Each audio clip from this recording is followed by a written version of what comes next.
Hello friends, tips અને tricks by Trusha channel પર આપ સૌનું ફરીવાર સ્વાગત છે.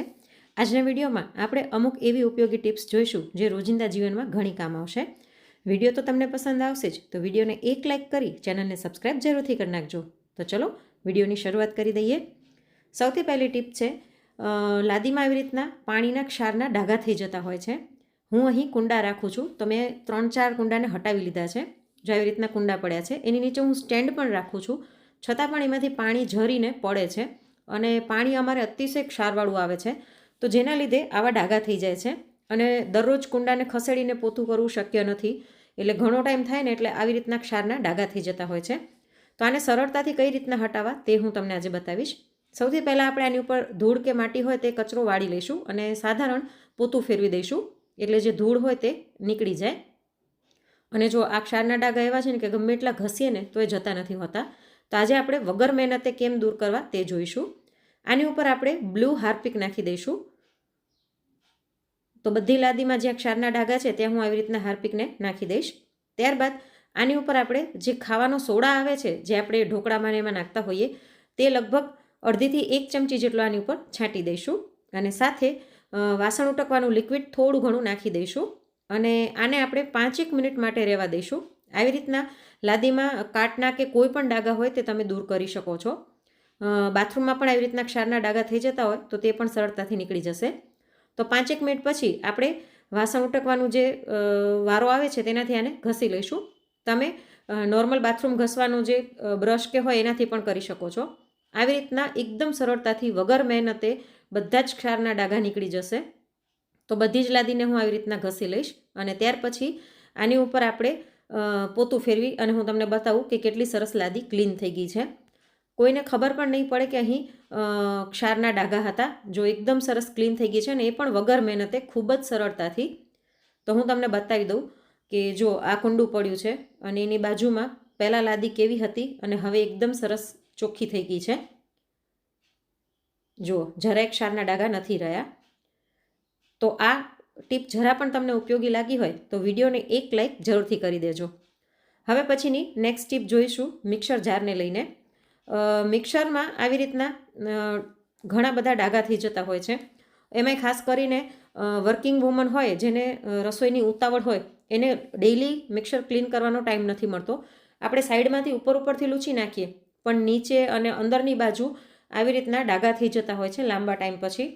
ખાસ કરીને જ્યુસને ચટણીને ગ્રાઇન્ડ કરતા હોય તે ઉભરાય તો આવી રીતના ડાઘા થઈ જતા હોય છે. તો એને કઈ રીતના સાફ કરવા તે જોઈશું. આપણે એક વાટકીમાં થોડુંક વિનેગર લઈ લઈએ, સફેદ સરકો જેને કહે છે તે લીધેલું છે. સાથે વાસણ ઉટકવાનું લિક્વિડ થોડુંક નાખી દઈશું અને 1 ચમચી જેટલો ખાવાનો સોડા લઈ લઈએ અને આ બધાને આપણે ઇયરબડ્સની મદદથી બરાબર મિક્સ કરી લઈશું. અને હવે આનાથી જ આપણે મિક્સરનો જે વચ્ચેનો ખાંચો હોય છે તે ક્લીન કરીશું. આવી રીતના ખાંચો આવતો હોય છે મિક્સરમાં, તે આપણે અંદરથી ક્લીન નથી કરતા હોતા. ઉપરથી આપણે કપડાથી લૂછી લઈએ પણ આની અંદર પણ ઘણી ગંદકી હોય છે, જો તમે જોઈ શકો છો. તો આવી રીતના આપણે જે લિક્વિડ બનાવ્યું તેમાં આને બોળતા જઈશું અને વ્યવસ્થિત આવી રીતના ઘસતા જઈશું. બધી બાજુથી આપણે સરસ ક્લીન કરી લઈએ. જો તમે આની હાલત જોઈ શકો છો કે કેટલી ગંદકી છે. તો આવી રીતના ઊંડી સફાઈ આપણે રોજ નથી કરતા હોતા. હવે આપણે કાંટા ચમચી ઉપર રૂ વીંટી લઈશું. તમે કોટનનું કપડું પણ વીંટી શકો છો, પણ મેં અહીં આવી રીતના રૂ લીધું છે. રૂને આપણે કાંટા ચમચી ઉપર આવી રીતના દબાવી દઈશું, એટલે રૂમાં કાંટા ચમચી સરસ ફસાઈ જાય છે. કપડું હોય તો તે નીકળી જાય અને આપણે જે લિક્વિડ બનાવ્યું તેની અંદર આને બોળી અને આની અંદર વ્યવસ્થિત ક્લીન કરી લઈશું. તમે આવી રીતના કોલગેટથી પણ ક્લીન કરી શકો છો, જે વ્હાઇટ કોલગેટ આવે છે એનાથી પણ.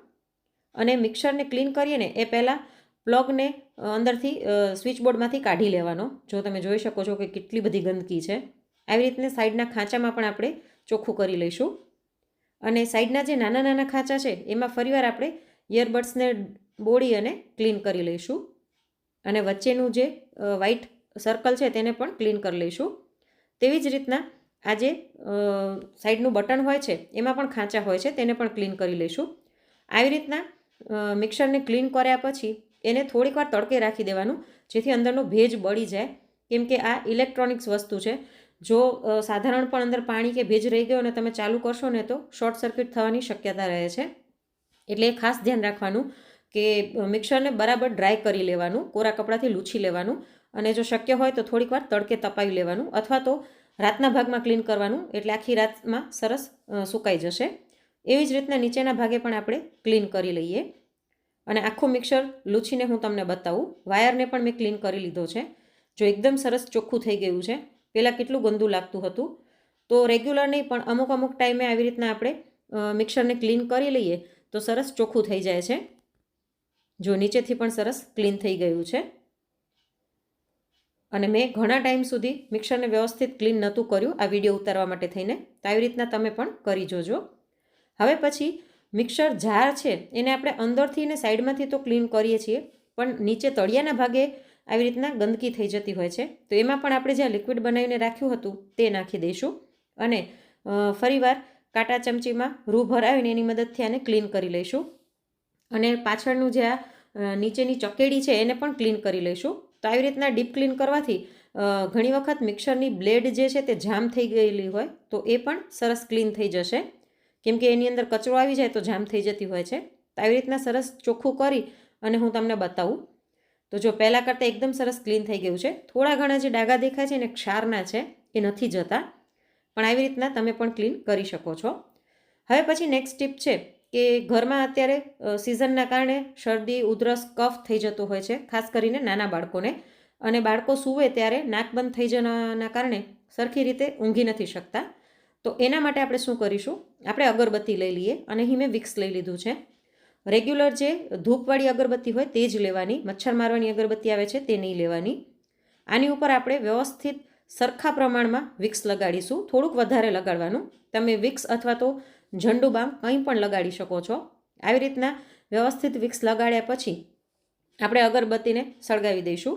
તો ઘરમાં નાના બાળકો હોય જેને આપણે વારંવાર દવાઓ ન દઈ શકતા હોય તો આવી રીતના સવાર સાંજ વિક્સવાળી અગરબત્તી કરી અને રૂમમાં રાખવાથી અગરબત્તીના ધુવાડાની સાથે વિક્સ કે બામનો જે સુગંધ છે તે આખા રૂમમાં ફેલાશે, અને પરિણામે બાળકોને વારંવાર નાક બંધ નહીં થઈ જાય અને શરદી કફ નહીં થાય.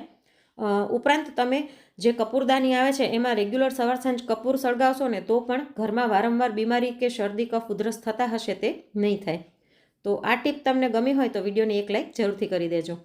હવે પછીની નેક્સ્ટ ટીપ છે, ઘરમાં કોઈ એવી જગ્યા હોય જ્યાં આપણે ધૂપ કે અગરબત્તી કરવી હોય પણ સ્ટેન્ડ ન હોય. જેમ કે મારે અહીં રાધાકૃષ્ણની મોટી છબી છે, તો એમાં મારે અગરબત્તી રાખવી હોય તો કોઈ જગ્યા નથી. તો એના માટે મેં અહીં પેનનું ઢાંકણું લઈ લીધું છે. તેની ઉપર આપણે ડબલ સાઇડેડ ટેપ લગાડી લઈશું, અને આને તમે દિવાલમાં પણ ચોંટાડી શકો છો, પણ હું ફ્રેમ ઉપર જ સાઈડમાં ચોંટાડું છું. આવી રીતના કરી અને ઢાંકણા ઉપર આપણે બાળકોના જે ઓઇલ પેન્ટ કલર આવે છે તે બ્રાઉન કલર મારી દઈએ તો કોઈને દેખાશે નહીં કે અહીં ઢાંકણું ચોંટાડેલું છે, અને આપણે સવાર સાંજ અગરબત્તી આમાં રાખી શકીએ છીએ. તો એકદમ સસ્તું અને સરળ આપણું સ્ટેન્ડ બનીને તૈયાર થઈ ગયું છે. તો આજની આ બધી જ ટિપ્સ તમને કેવી લાગી તે કોમેન્ટમાં જરૂરથી જણાવજો, અને જો વિડીયો ગમ્યો હોય તો લાઈક કરીને વધુમાં વધુ શેર પણ કરજો. Thanks for watching.